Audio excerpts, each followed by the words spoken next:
están todos? Mi nombre es Luis Montemayor de Luis Montemayor Inspire.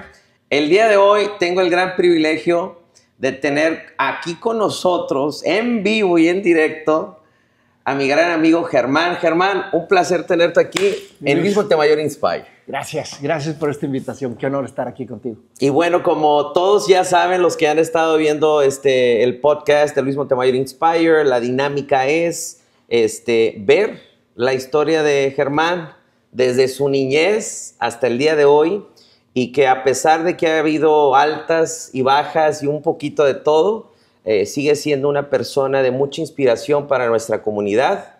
Y pues de nuevo, me da mucho gusto tenerte aquí. Gracias, mi Luis. Es un placer estar aquí contigo. Bueno, pues entonces empezamos como todos nuestros podcasts. Venga. Que es desde tu infancia. Entonces voy a hacer preguntas de tu infancia y sobre eso nos vamos conllevando con toda la plática, ¿va? ¿Dónde naciste? Nací en la Ciudad de México, el 15 de septiembre de 1974, en el Hospital Santa Mónica. ¿Y ahí fue tu infancia? ¿En la Ciudad de México? No. Fíjate que eso yo creo que es parte de mi historia. Mi infancia empieza en la Ciudad de México. Okay. Y justo cuando empezaba a encontrar mi pasión, empezaba a encontrar lo que en realidad era pues, lo que yo quería hacer con mi vida, ¿no? O sea, a los cortos 8 años de edad, era raro, pero yo ya sabía lo que quería. Yo quería ser nadador olímpico.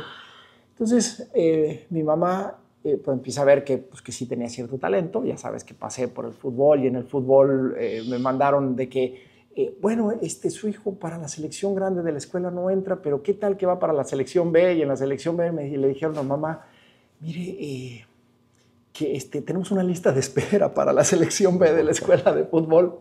Entonces mi pasión por el fútbol duró muy poquito tiempo. Claro, disminuyó ahí. Sí, y ahí fue cuando mi mamá me metió, primero me metió en un equipo de básquetbol porque era pues el más alto del salón y el más alto del grado. Entonces, pues dijeron el básquetbol, me gustó mucho el básquet, pero la verdad es que no tenía esa habilidad. Y cuando empecé a nadar, yo dije, de aquí soy, no me salgo, no me muevo. ¿Y eso fue a los 8 años? Más o menos, años, aproximadamente. Ahora es que es difícil acordarme, ¿no? Sí, porque sí recuerdo, o sea, tengo fotos que no recuerdo de estar en competencias de natación desde los 5 o 6 años. Oh, wow. Pero estar consciente de que yo dije, esto es lo que quiero hacer con mi vida, es más o menos por ahí de tercero de primaria que entré al equipo de natación de la escuela en aquel entonces y que le dije a mi mamá, le dije, oye, ¿sabes qué? Esto me encanta, quiero nadar más. Entonces, al año siguiente, mi mamá fue a hablar al CEDOM, al Centro Deportivo Olímpico Mexicano. Okay. Fuimos a nadar al CEDOM un día, a hacer unas pruebas y pues muy emocionado porque me aceptaron para ir a entrenar al CEDOM, muy chiquito, o sea, de niño. Y justo iba a empezar, la familia tenía planeadas las vacaciones del verano, todo esto, ya sabes. Y justo yo emocionadísimo porque yo pensaba que en septiembre empezaba a entrenar en el CEDOM. Y en septiembre me avisaron que nos íbamos a vivir en la ciudad de Querétaro. Entonces estabas en tu infancia viviendo en Ciudad de México y de ahí nos fuimos a Querétaro. Fue un golpe durísimo porque pues, como que yo me había hecho toda la ilusión en eso, ¿no? Claro. En nadar en el CEDOM y tal. Y mi abuelita siempre fue mi más grande inspiración. Ella me llevaba a las competencias de natación, me iba a visitar, platicábamos, ya sabes. Entonces, ella fue la que me empezó a hablar del olimpismo y de ser olímpico y de lo que significaba y todo. Entonces, pues gracias a ella fue que nació este sueño, que nació estas ganas, porque yo decía, bueno, pues aquí lo que más me gusta hacer es nadar. Entonces ella decía, bueno, pues si lo que te gusta es nadar, entonces pues la consecuencia de nadar es los olímpicos, ¿no? Entonces, llegamos a Querétaro y en Querétaro, pues bueno, pues fue encontrar el equipo, el equipo... Pues, empezar de cero. Sí, empezar de cero.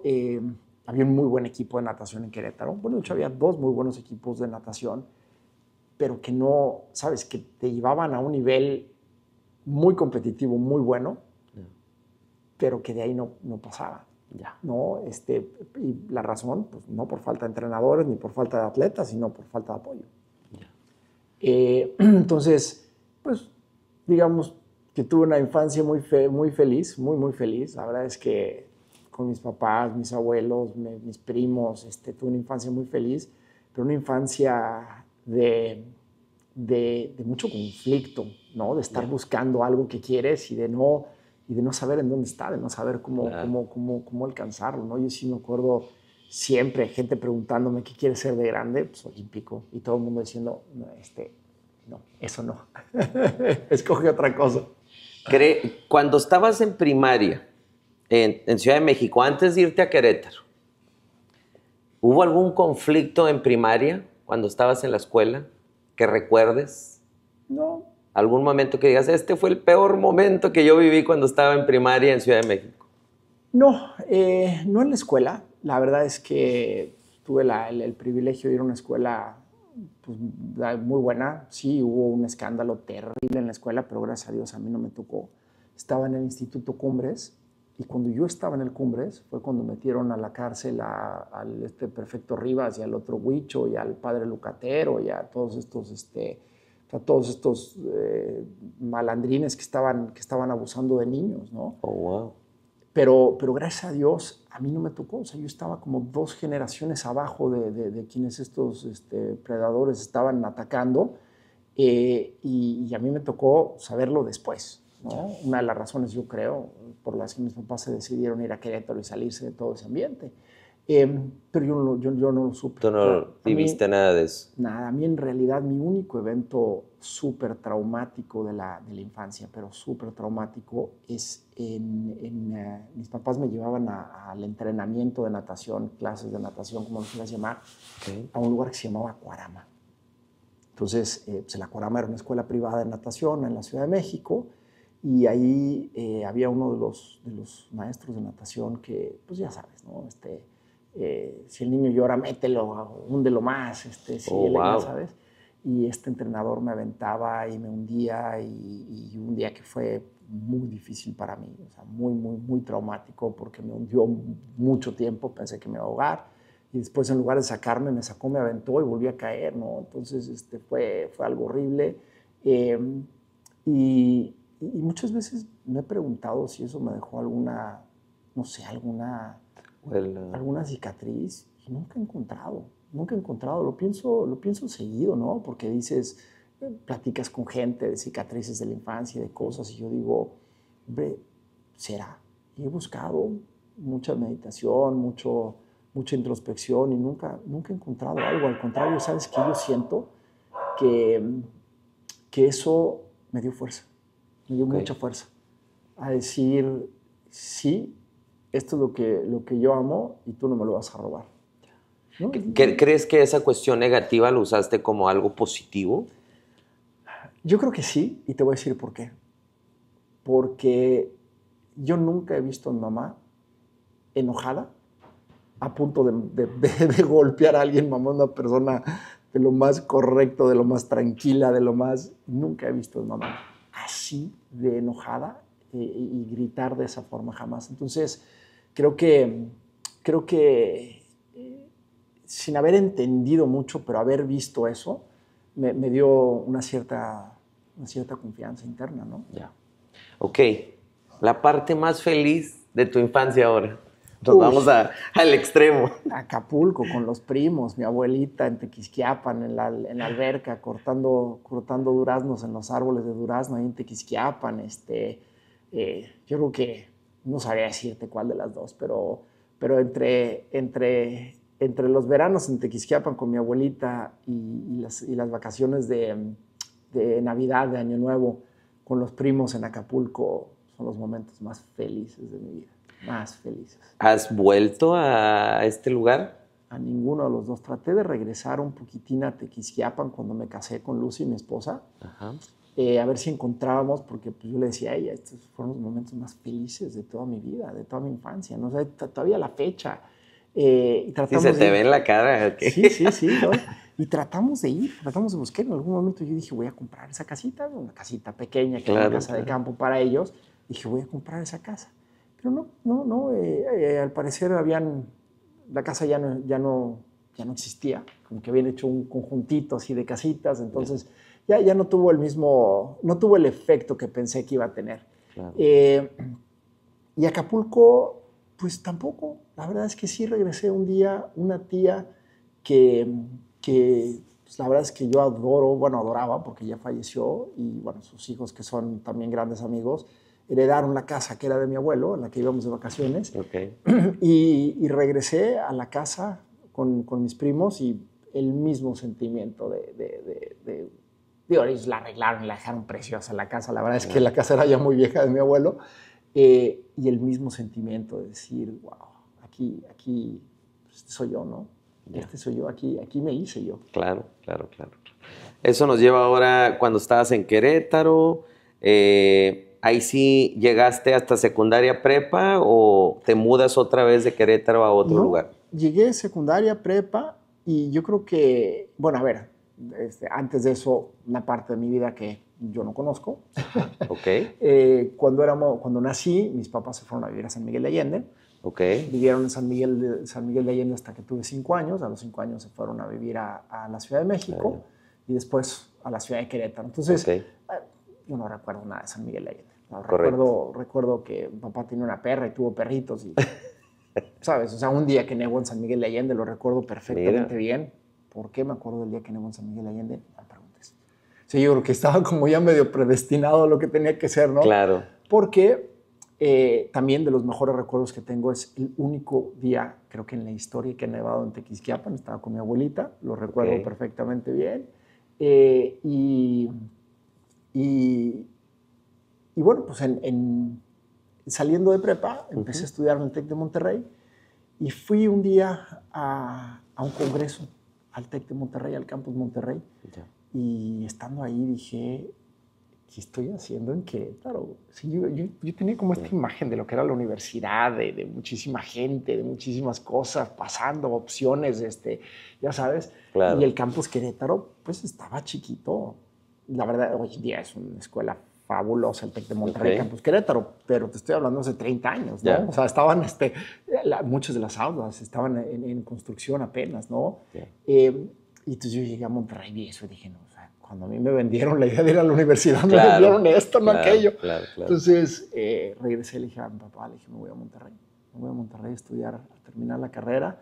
Y mi papá me apoyó. O sea, al principio no le gustó nada la idea, pero eventualmente no dijo no, ¿no? O sea, y estudié la carrera en Monterrey, estudié la maestría. Desgraciadamente no tuve dinero para terminar la maestría. Estaba pues, en el TEC de Monterrey en un momento en el que el costo del ¿era trimestre o cuatrimestre? No, trimestre, creo que era trimestre. El costo del trimestre en la maestría, pues, un momento en el que costaba lo mismo que un coche. Claro. ¿No? Entonces, ya no tuve forma de seguirlo pagando y seguí un poquito ahí trabajando en Monterrey. Antes de continuar con la universidad y trabajar en Monterrey, cuando estabas en secundaria, prepa, ¿tuviste algún momento donde sientes que te rebelaste con tus papás o que tuviste, no sé, una situación donde no te encontrabas? O, no sé, ya ves que los chavos a esa edad según es cuando se rebelan o cuando no están quizá de acuerdo con todo lo que papá y mamá dice. No, yo creo que yo me rebelé como desde los 7, 8 años. Ah, y de ahí nunca vi para atrás. Siempre. Pero bueno, hay de rebelarse, ¿verdad? No, desde los 7, 8 años. ¿Sí? O sea, yo quiero nadar y voy a nadar y no hay nada más que nadar, ¿no? ¿Qué tal el alcohol, las drogas, todo esto? No, ¿sabes qué? Tuve algunos eventos muy... Mira, yo siempre tuve sueños. Yo siempre estaba persiguiendo algo. Yo siempre quería algo en mi vida. Entonces, el estar buscando un sueño, el estar con la mente ocupada en lograr algo, pues, hacía que esas cosas, pues no sé, no existieran. No me vas a decir, oye, Germán, pues viviste en un mundo de fantasía. Pues sí, de mi fantasía, la que yo creé. Claro. ¿No? Yo me creé una fantasía en la que yo quería ir a los Juegos Olímpicos, en la que yo quería lograr cosas, hacer cosas, y el estar buscando cómo hacer esas cosas, no sé, yo nunca vi, es más, te lo puedo decir así, tal cual, no me lo vas a creer. Yo nunca, en mis 50 años de vida, he visto la cocaína. No sé cómo es, no sé cómo se ve, o sea, en una película lo he visto, ¿no? Pero claro. En vivo, aquí, así, nunca, jamás, es más, ni cerquita. Y aquí es donde hago el hincapié para los jóvenes, porque de nuevo, así como hay personas quizá de 40, 50, 60 años que ven este podcast, también, aunque no lo creamos, a veces lo ven los jóvenes. Entonces, ¿qué consejo, en base a lo que tú has vivido, le darías a los jóvenes? Ten un sueño, persigue algo que te guste, algo que te apasione y persíguelo con todas tus ganas, a pesar de lo que te digan padres, amigos, hijos, abuelos, lo que te sea. Persigue tu sueño y si persigues tu sueño, te vas a encontrar que la persecución de ese sueño te hace librar caídas, obstáculos, tormentas, huracanes, absolutamente todo.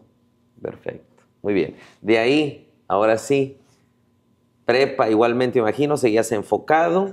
Bueno, la prepa, la verdad es que ahí tuve una muy bonita fortuna. Mis papás me mandaron, pues por lo mismo de estar tan enfocado, la verdad es que tenía muy pocos amigos, muy pocos, buenos, muy buenos. La verdad es que sí, los dos amigos que tenía en la secundaria eran pues, amigos que te puedo decir que al día de hoy siguen siendo amigos. Y que los quiero entrañablemente, pero nomás eran dos. Entonces, el estar siempre en la natación, el estar siempre entrenando, hacía pues, que te tiraran carrilla, ¿no? O sea, aquí en los Estados Unidos ese tipo de deportes crean admiración, pero en México no. En México, o sea, era el fútbol y después la pachanga, ¿no? O al revés, la pachanga y luego el fútbol. Entonces, pues los de la escuela, los del fútbol en la escuela, pues eran los más, pues, si lo quieres decir de esta forma, los más conocidos, los más populares. Los populares. Y yo pues no era parte de ese círculo. El mío era otra cosa totalmente diferente. Claro. Yo empecé a trabajar desde muy chico. Okay. Entonces, desde que tuve coche... ¿En qué trabajabas? Mi abuelo tenía una fábrica de conservas alimenticias. Okay. Y desde que tuve coche, y que tuve coche desde los 16 años, a mí mi abuelo me dijo, el coche es para trabajar, no para jugar. Si vienes a trabajar conmigo, te voy a dar un coche. Y dije, pues perfecto. Senté a trabajar y me la tomé muy en serio, ¿no? Yo no te quiero decir que todas las tardes, pero al menos 2 o 3 tardes a la semana me iba a entregar pedidos de la fábrica de mi abuelo a restaurantes locales ahí en Querétaro y tal. Wow. Y había veces que pues, me iba a entrenar y saliendo a entrenar me iba a entregar los pedidos y entonces pues era muy padre porque tenía un buen flujito que además no le tenía que pedir ni perdón ni permiso a nadie. Correcto. Para nada, ¿no? Me tuve que enfrentar esas responsabilidades desde muy chico. Chao. Y entonces siento que todo eso me hizo que fuera pues, un niño un poquito diferente en esa generación. Okay. Entonces mi papá no le gustó eso, decidieron mandarme a estudiar un año a Canadá, a estudiar francés.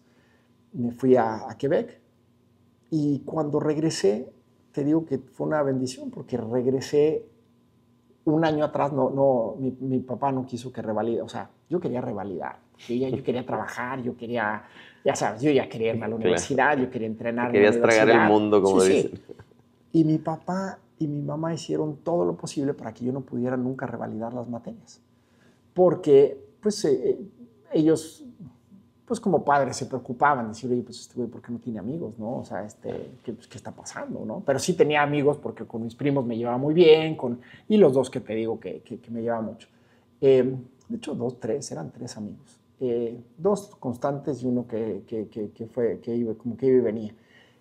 Y cuando regreso de Canadá, en la nueva generación que me tocó en la escuela, me tocó los mejores amigos de la vida. O sea, gente que entendía perfectamente bien que respetaba, ¿no? La amistad. Entonces, pues, yo trabajaba y para ellos era cool que yo trabajara, yo nadaba y para ellos era cool que yo nadara. Claro.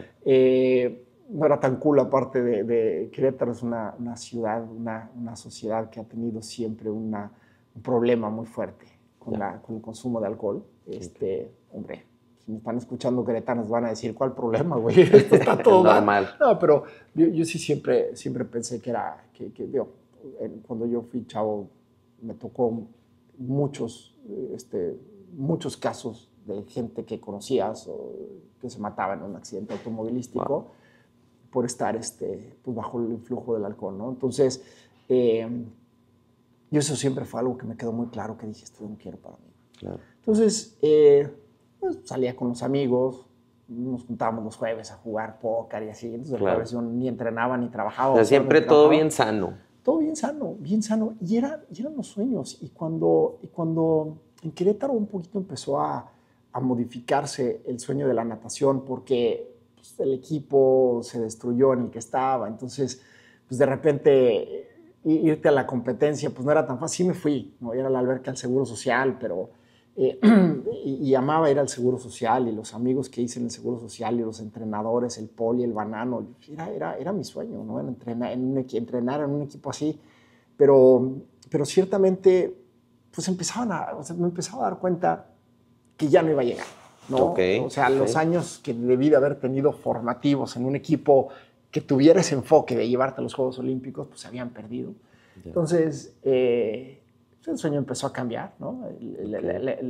No dejar el deporte, porque seguía más duro que nunca. Compré una bicicleta y empecé a hacer triatlones, y a los 15 años yo ya había hecho mi primer triatlón en Valle de Bravo, creo que lo hice a los 14. Siempre súper atlético. No, siempre... sí, o sea... Y te digo, hago aquí un hincapié también porque ahorita acabas de mencionar algo súper importante también para los jóvenes, ¿no? De que a veces el joven siente que porque tiene nada más 1 o 2 amigos hay un problema, porque quiere tener muchos amigos y quiere ser súper popular. No, hombre, entonces, pero es que el problema no digo, era qué ese. padre que lo estás mencionando eso. Pero es que el problema no era ese. O sea, el problema era que yo tenía un sueño, yo quería lograr algo. Entonces yo me enfocaba en lograr lo que quería lograr.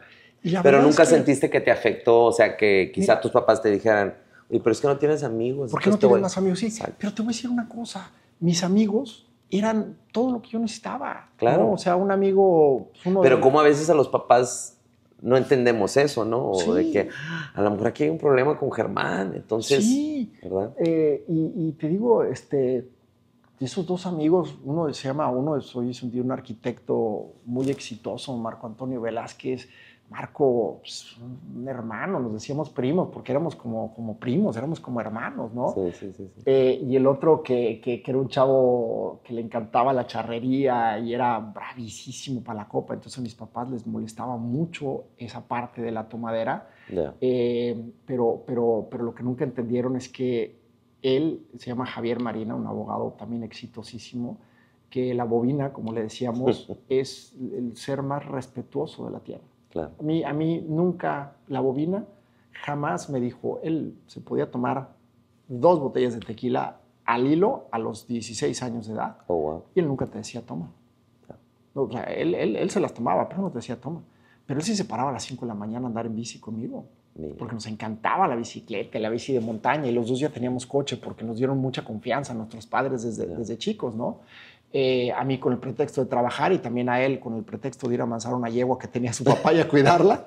Entonces mis papás en algún momento decían, no nos gusta esa amistad por eso. Yeah. Pero lo que no entendían es que a mí lo que me gustaba de esa amistad es que me permitía exponerme a eso, claro. Decidir que no es lo que me gusta, claro. con un amigo que nunca me iba a meter o que nunca me iba a impulsar, o que un amigo que siempre me respetó, ¿no? Wow. Entonces yo por eso son 2 amigos, a Marco y a Javier, que les viviré eternamente agradecido. Es todo lo que necesitaba. Exacto. No ocupaba más.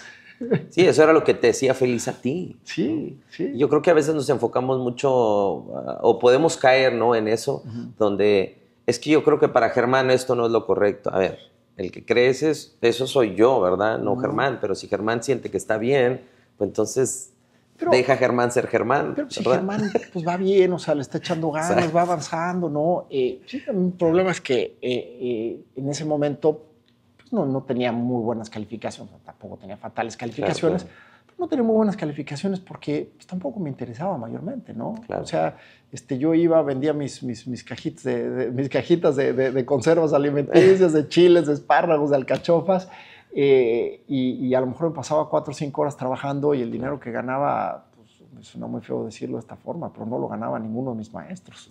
Entonces, ¿cómo sientes tú que el haber trabajado de muy temprana edad te ha ayudado ahora en tu vida? No he tenido ningún efecto. ¿No? Ningún efecto. O sea, ¿crees que si no hubieras trabajado, o sea, si trabajaste o no trabajaste, realmente no te impactó de alguna forma? No creo, me gusta mucho trabajar. me gusta. Nunca, ¿sabes? O sea, nunca ha sido... Pero de una forma positiva, que digas, pues porque empecé a trabajar desde muy joven. Es que para poderte responder eso, Ajá. tendría que saber cuál es el otro lado de la moneda. Okay. ¿Cómo es no trabajar? ¿No? Y eso no lo sabes. Y eso no lo sé. Lo supe los primeros años en el TEC de Monterrey porque estaba durísima la escuela. Okay. Y sí, cuando llegué al TEC, eso fue uno de los tragos duros de la vida, ¿no? O sea, de los golpes así de frente, de que llegué y el primer mes en el TEC de Monterrey de 6 materias reprobé 5. Y mi papá me volteó y me dijo, una más, o sea, no me voy a esperar al final del semestre, una más de estas. Y yo no pago el mes del TEC de Monterrey, te vas a la uni. Claro. Yo no tenía ningún problema con irme a la uni, ¿no? Pero con lo que tenía el problema era con fallar. Ya. Entonces, de repente, me enfrenté a algo que nunca había hecho, estudiar. Entonces, pues, tuve que dejar de trabajar. Sí, porque la prepa era muy para fácil. trabajar eras muy bueno, pero para así estudiar, dedicarte al estudio. Es que la prepa era muy fácil. Y la verdad es que en esos salones de 60 alumnos, el maestro ni te pelaba. La verdad es que... ¿De 60 alumnos? 60 alumnos estábamos en la Escuela Marista de Querétaro. O sea, con cualquier cosa pasabas. Las bancas, o sea, decían, no puedes copiar, no, pero las bancas, o sea, era banca con banca, ¿no? Y eran no sé, eran 6 o 7 filas de 8 alumnos dobles, era un mundo de gente. Entonces, fue muy fácil y no tenías que estudiar. Yeah. Entonces, para mí lo más importante era trabajar. Claro. De repente, pues, en una materia, como me gustaba leer, ¿no? El maestro me puso 10 en todas las materias que me dio porque me preguntaba por los libros que leía y yo con que le enseñara el libro en el que estaba. Un maestro de lo más maravilloso que tuve, de lo más formador que tuve, porque entendía una cosa, entendía el valor de leer. Entonces le decía, si yo quiero que leas a Pedro Páramo y no lo vas a leer, entonces mi labor como maestro está fracasando. Pero sin embargo, si yo pude inculcar en ti la lectura y tú vienes y me dices que estás leyendo un libro, en aquel entonces estaba leyendo un libro de la Segunda Guerra Mundial de un autor ficción, pero me interesaba mucho, se llamaba Jeffrey Archer.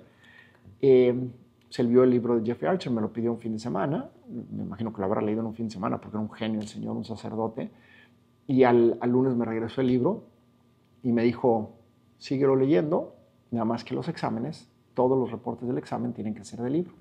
Y me dijo, y te recuerdo que ya lo leí. Y yo así me quedé, si lo di el viernes, me lo regresó el lunes.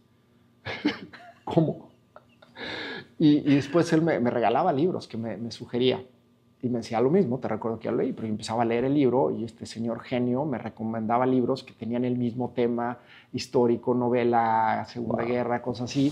Entonces, lo que este señor hizo, lejos de obligarme a leer Pedro Páramo, que ojalá me lo hubiera obligado, bueno, no en ese momento, después, lo que hizo fue que me enseñó a leer y enseñó que amara yo la lectura. Entonces, ¿qué es lo que pasa en el TEC de Monterrey? Que yo no sabía estudiar. Y el TEC tenía un nivel de exigencia brutal. O sea, de verdad es por algo la mejor universidad de México. Si yo llegué, y aún en Querétaro, que pues, te digo, el campus era muy joven y los maestros no era el nivel de esos maestros de muchos años de Monterrey, ¿no? Ya. Reprobé todas. Y pasarlas fue lo más duro, porque no, ¿cómo le haces? No había cómo hacerle. El segundo mes, pues no reprobé 5, reprobé 3. Pero, y al siguiente mes pasé esas 3, pero reprobé las otras. Y yo decía, qué desastre, no voy a poder con esto. Entonces empecé a preocuparme, empecé a sentir una ansiedad terrible. Yo nunca había sentido ansiedad, yo nunca había sentido ninguna de estas cosas. Empecé a sentir una ansiedad terrible, un miedo, porque pues, los papás de repente son muy lindos, pero cuando te dan toda la libertad, te la exigen, ¿no? Entonces mi papá me decía, tienes coche, tienes toda la libertad, ¿estás fallando? Y pues, yo, ¿sabes qué? Te voy a cobrar el semestre si lo fallas. Y el semestre en el TEC de Monterrey, te voy a decir una mentira, pero decir una cosa, que el dólar estaba a 3 pesos, ¿no? Y el semestre costaba, no sé, por decirte, $6,000 o $7,000. Yo dije, wow. ¿Y ahora cómo? O sea, ¿cómo? Y mi papá era serio, en ese sentido no jugaba mucho. Si me decía, te lo voy a cobrar. ¿Te lo iba a cobrar? Sí, te lo cobraba y tenía forma de cobrarlo, ¿no? Entonces, me asusté mucho y dije, pues ni modo, me puse a estudiar, a sacar adelante como fuera el maldito semestre. Y lo que es increíble es que los primeros 2 semestres, uno reprobé una materia, el otro no reprobé ninguna, pero con mal promedio, y le entendí al sistema, le agarré. El sistema estaba facilísimo. Nomás era dedicarle media hora todos los días y hacer unos ejercicios y pero un poquito todos los días. Y en mi tercer semestre, el primer mes, 100 cerrado. Wow. El segundo mes, 100 cerrado. Y ya de ahí. Y ya de ahí, ya se me hizo muy fácil, ¿no? Era encontrar el sistema. Es no frustrarte, no rendirte, no pensar que estás ante un problema terminal y decir, a ver, esto lo tenemos que solucionar porque no hay de otra. Claro. Como todo en la vida, ¿no? Tienes un problema con la tarjeta de crédito, pues lo tienes que pagar, no hay de otra. Claro. No te tomes... Hasta también menos. Sí, no, oye, no te tomes una copa de vino, no te vas a... Haz algo que te ayude a solucionar tu problema. Claro. Y así fue como empecé a tomar este gusto por estudiar y decir, oye, esto está chido, pero ¿a poco hay algo más? Claro. Y el algo más era el Campus Monterrey y dije, pues yo quiero más. Y por eso fue que me fui al Campus Monterrey. ¿Terminas ahí? ¿Y qué sigue ya cuando te revisas? Yo sé que dijiste que empezaste la maestría, pero no la terminas.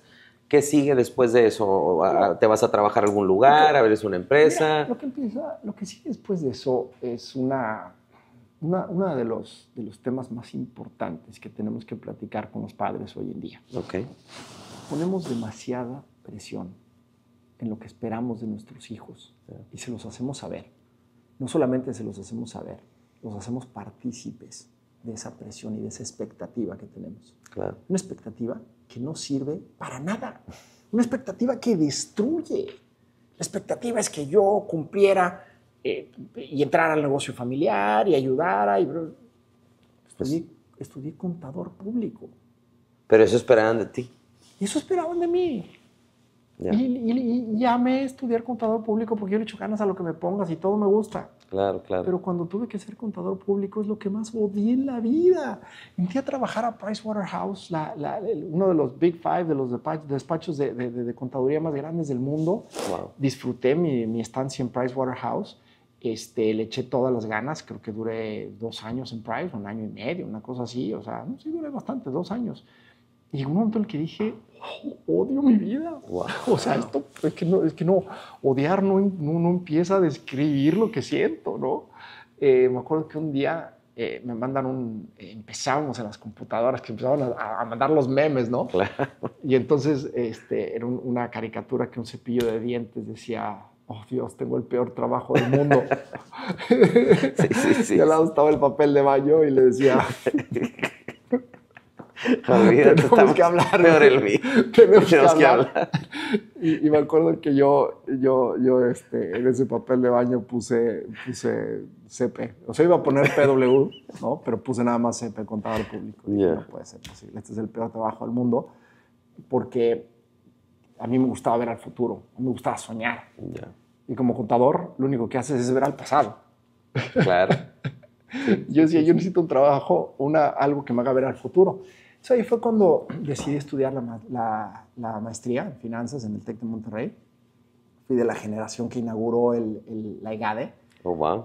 Fue una experiencia maravillosa. No te puedo explicar lo divertido que era el reto, las matemáticas, la econometría, todas las cosas que yo no tenía ni idea. Y entonces tenerte que apasionar con algo que no te gusta.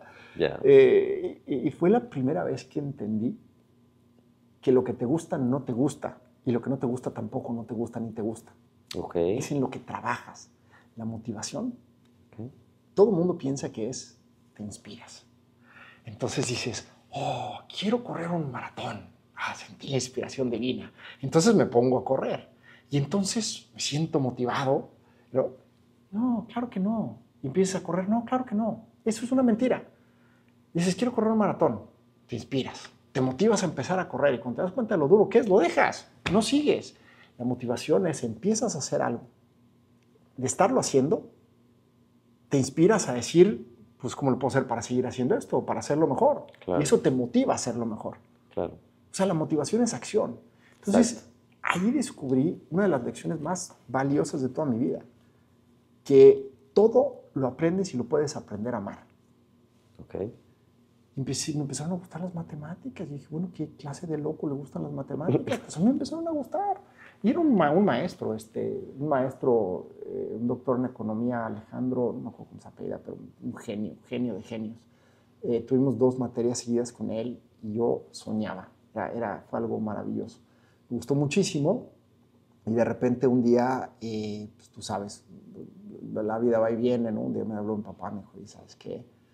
Pero tus hermanas ya entraron también a la universidad, todo. Esto nunca está en mis planes, yo te quiero apoyar, pero ayúdame a encontrar la forma. Pero pues la forma no existía. Entonces entré a trabajar a Banca Serfín.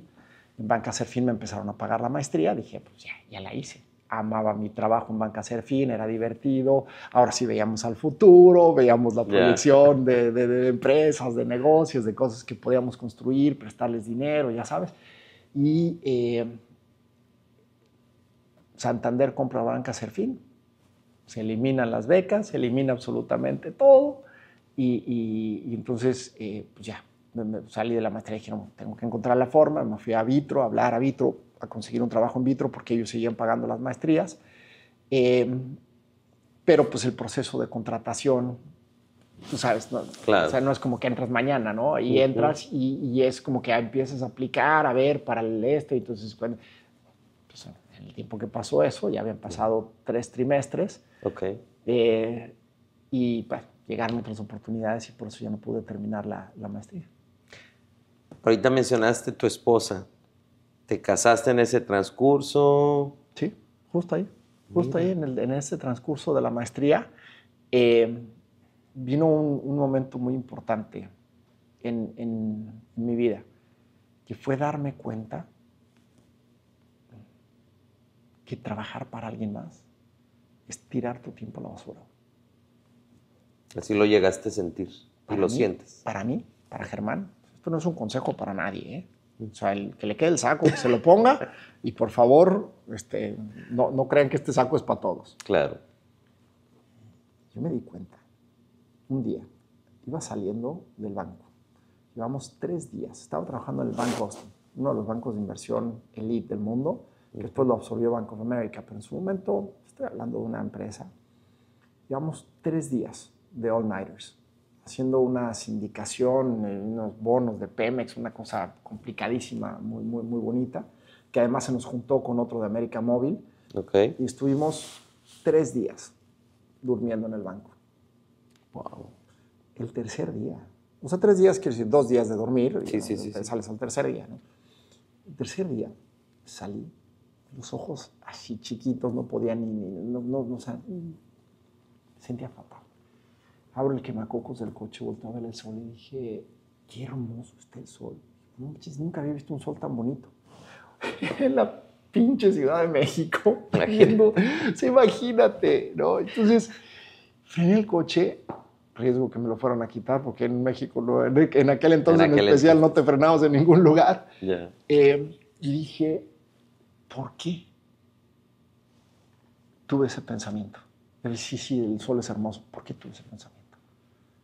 Llevo 2 días encerrado. ¿Cuánto me están pagando por esto? Siempre te la venden como que lo que te pagamos es en enseñanza. Yeah. Y yo decía, pues en la fábrica de mi abuelo, yo aprendía solito, nadie me enseñó, así me enseñaban, pero claro. Y ganaba el triple. Claro. Decía, oye, mi abuelo ya había muerto, o sea, eso de trabajar en la fábrica, ya sus bienes se habían dividido, eso ya no existía. Pero dije, oye, yo no nací para esto. Me di la vuelta, me regresé y le presenté a mi jefe la renuncia. Me dijo, ¿dónde te vas a ir? ¿A dónde te llevan? Yo, pues te lo doblo. Le dije, no, es que no me lo vas a doblar. Le dije, porque me voy a emprender. Voy a empezar mi propio negocio, quiero trabajar para mí mismo.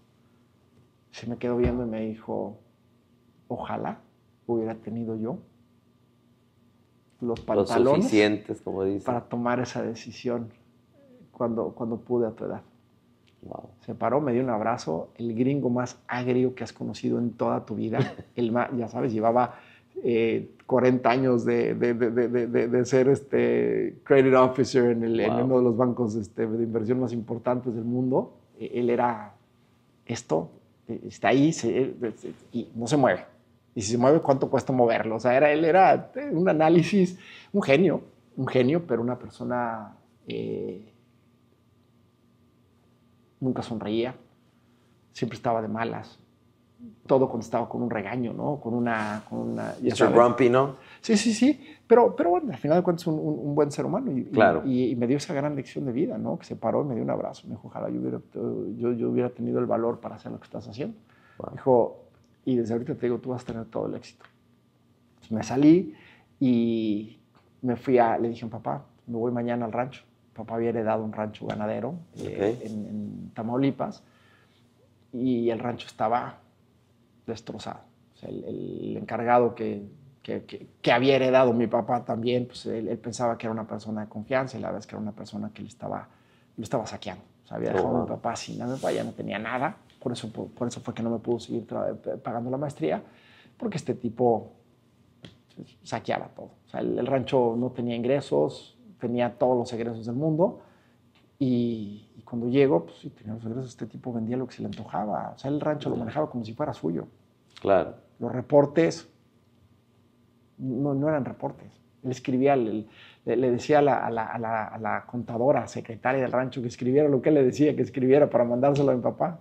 Entonces, cuando llegué yo, mi papá primero me dijo, no, el rancho ya me hundió a mí, no te va a hundir a ti. No.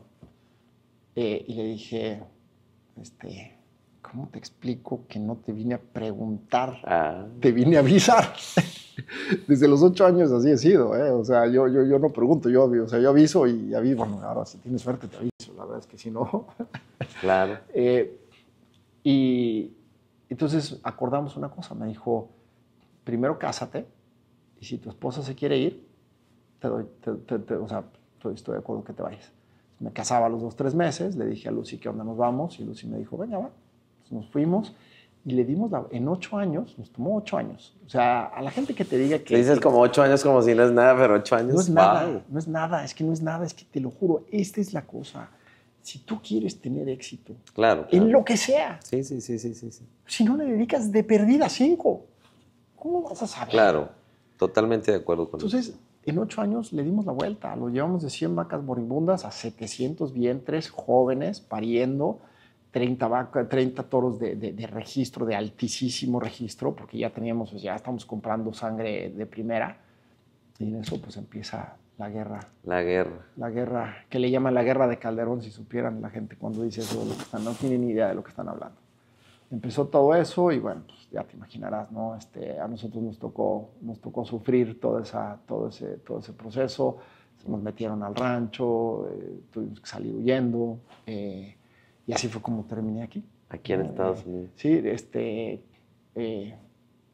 dije un día, cuando todo esto estaba pasando, yo tuve un problema muy fuerte porque yo fui uno de los tantos que les quitaron el coche en San Fernando, Tamaulipas, y de los que casi se los cargan ahí. Tuve la suerte que fue el día que los agarraron, entonces no me pudieron llevar a mí. O sea, entonces me dejaron ahí abandonado a la mitad de la carretera y un camionero me levantó y prácticamente me salvó la vida. Wow. Entonces, ese día perdí todo el dinero que traía para venir a abrir la tienda. Se lo llevaron, se llevaron toda nuestra mudanza, joyitas de Lucía, tenía un reloj que me había dejado mi abuelo, todo se lo llevaron. Ese fue un día que me tuve que enfrentar con la realidad de no tener absolutamente nada. Pero nada es nada, cero, nada. O sea, un punto en el que dices, pues ya ni sueños, hasta eso se llevaron. Y un momento de pensar y decir, pues yo amo México, pero pues en este momento México no me quiere a mí. Claro. No, o sea, suena muy difícil decirlo, suena muy feo, pero yo no tenía dónde ir. A donde fuera, estas gentes empezaron a hablar por teléfono a casa de mi papá diciendo que si yo no me aparecía iban a quemar al rancho. Porque en el portafolio que se robaron en la camioneta había un estado de cuenta. del rancho, o sea, no mío, no personal, del rancho. Entonces, pues ellos vieron y decía, pues, 300,000 pesos, pues queremos los 300,000 pesos. Claro. Entonces decían que si no les llevaba los 300,000 pesos, iban a quemarlo todo. Gracias a Dios nunca lo quemaron, gracias a Dios todo eso. Pero imagínate, ¿no? O sea, hasta el miedo de no poder regresar a tu casa, de no regresar a lo que construiste. Y ese día, bueno, en ese periodo, pues, regresé a Querétaro. Fue pues, un momento muy duro. Luz y yo estábamos pues, muy mal, ¿no? No mal nosotros como pareja, sino mal como seres humanos. O sea, nos destrozaron, nos quitaron todo, ¿no? Claro. Y en ese momento yo leí pues dentro de lo que me gusta leer, no tenía ni paciencia para leer, leí en un libro una frase de Confucio que decía, dedícate a lo que amas y no trabajarás un día más en tu vida. Hoy en día con el internet ya todo el mundo lo ha leído. Claro. Antes del internet. Para conocer esas frases había que echarte un libro o dos o 10 o por ahí del libro 100 te le encontrabas la frase. Y me dijo, Lucy, ¿qué vamos a hacer? Y le dije, esto. ¿Pero qué es eso, Germán? Le dije, pues, dedicarme a lo que amo. Por eso, pero es que tú como que tú amas todo, ¿no? ¿Qué? O sea, ¿qué? Me dijo, no me digas que te vas a hacer deportista profesional porque te mato. Le dije, no, o sea, sí entiendo, desgraciadamente, ¿no? Porque me lo inculcaron desde chiquito, del deporte te mueres de hambre, de eso no vas a vivir, no sé qué, nada. Tontería, es una tontería. Hoy vivo del deporte. Exacto. Me encantaría pararme enfrente de mi abuelo, que en paz descanse, y decirle, ¿qué onda, abuelo? No que del deporte me iba a morir de hambre. Exacto. Y a mi tío, un tío abuelo que me lo dijo 20 veces, que me decía, deja esas tonterías, ¿no? Y el gordo no cabía en esta silla, ¿no? Y hoy, te digo, sí hay veces que sí rezo y les digo, ¿qué onda? ¿Quién dijo que no? Claro. Y fue que le dije a Lucy, ¿sabes qué? Vamos a sacar una visa de inversionistas y vamos a ir y vamos a abrir la tienda. Me dice, ¿y con qué? Si nos robaron todo. Dije, no, pues a ver, le hablé a un amigo, otro amigo queridísimo del triatlón, de los Ironmans, y le dije, oye, necesito que me prestes una lana. Le dije, me pasó esto, tengo nada, no tengo nada, o sea, nada es nada. Y él pues creyó en mí, o sea, así sin preguntarme nada más. Me dio un cheque, que tampoco crees que era mucho, y con eso venimos y abrimos la tienda. Y me encanta porque te dice, ¿no? Si vas a abrir tu negocio, tienes que tener de perdida 3 meses de capital, de trabajo en el banco. Si no, ni te animes. ¿Qué dices? No te... Yo tenía para 3 días de súper, güey. 3 días de súper. No te juro por Dios. Yo tenía para 3 días de súper. O sea, lo que estaba en la alacena, en el departamento, y pues otros $100 o $200. Tenía ni un peso más. ¿Y sabes qué? Esa es la única forma de empezar un negocio. Porque si no tienes miedo... Vas a sentir la presión, el miedo, el tengo que moverme. Si no tienes miedo, si no haces algo que te espante, que te haga sentirte, no lo vas a hacer. Claro. ¿Y sabes qué? Yo no sé si la tienda es un buen o un mal negocio. Lo único que te sé decir es que trabajábamos 12 horas diarias entre Luz y yo, no teníamos empleados, ya después empezamos a tener 1 o 2, y te puedo decir que hicimos que la tienda funcionara y hoy tenemos 14 años abiertos. La tiendita de Valley Running aquí en la DOP. Muy famoso, Valley Running, muy famoso. 14 años, y en esos 14 años pues me he echado 18 Ironman, 50 maratones, ya fui a los Juegos Olímpicos, y todo por creer en ti, ¿sabes qué? Por creer, no tanto en tus sueños, por creer en tus miedos. Porque cuando estabas en el fondo dijiste, venga, vamos. Está bien, pasa nada. Eso es lo peor que me puede pasar, ¿no? Y cuando volviste a estar abajo y volviste a estar en el fondo y volviste a estar, dijiste, es un lugar bastante cómodo para mí, lo conozco bien, ¿no? Claro. Dicen que cuando tocas fondo, saques la lengua y te lleves un poquito de saborcito de tierra. Porque ese saborcito de tierra es el que te va a hacer llegar al cielo. Y fue lo mismo que pasó cuando empecé con el cross country ski. De repente un amigo me dijo algo que me impactó. Es de las frases que han cambiado mi vida. Me dijo, tú me pides que salga de mi zona de confort y tú nunca has salido de tu zona de confort. Pues yo hago Ironmans. ¿Qué pasa? Me dijo, sí, güey. 18 veces haciendo la misma pendejada. Nunca has hecho nada diferente. Wow. Tienes que darme un mole, una fiesta por tu Ironman número 20, 50. ¿Qué haces? Claro. Encontraste una zona de confort muy, muy, muy inconfortable, muy incómoda. Pero sigue siendo lo mismo. Pero es una zona de confort en la que tú ya te acostumbraste a estar ahí, estás cómodo ahí adentro. Claro. ¿Sí? No has salido.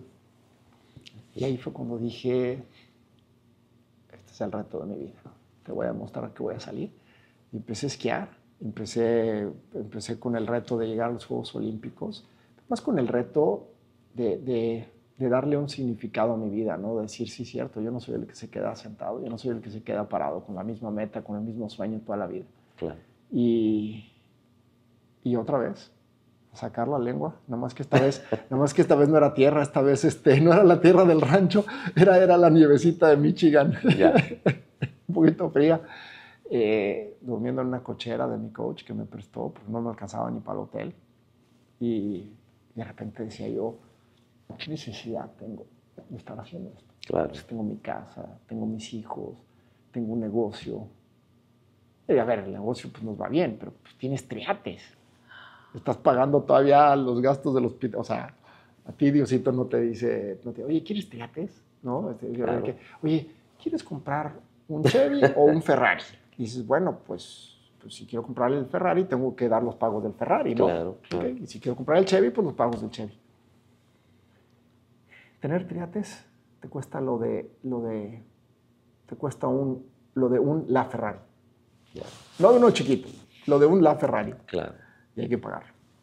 Entonces, pues imagínate, ¿no? Entonces, pues vas bien, vas haciendo los pagos de esto, el coche, la casa, los hijos, vas saliendo adelante y de repente decides esto y me dijo mi esposa, tienes mi apoyo incondicional, solo una condición, no usas un solo peso de la tienda, de lo que necesitamos para Sí, o sea, tú lo vas a tener que solventar todo. ¿Cómo lo haces, güey? Y lo lograste. Te digo que el miedo es mágico, es maravilloso. Yo... ¿En qué año estuviste ahí en las Olimpiadas? 2018. Estoy escribiendo un libro. Entonces, con mi editor vamos y venimos con el título y eso es una guerra porque le digo que yo como visualizo el título es te deseo. Bueno, esto no es el título, ahorita te digo más o menos, pero lo que yo te quiero decir a ti es que lo que más te deseo en la vida, de corazón, es que un día estés sentado en un rincón, cagado de miedo, desesperado, porque ahí es en donde vas a encontrar la salida que te va a ayudar a crecer, a llegar a donde nunca soñaste, donde nunca imaginaste. Entonces me dice el editor, le digo que es mi coach, me dice, no, güey, está muy fuerte eso, güey. Le digo, bueno, pues te deseo que fracases.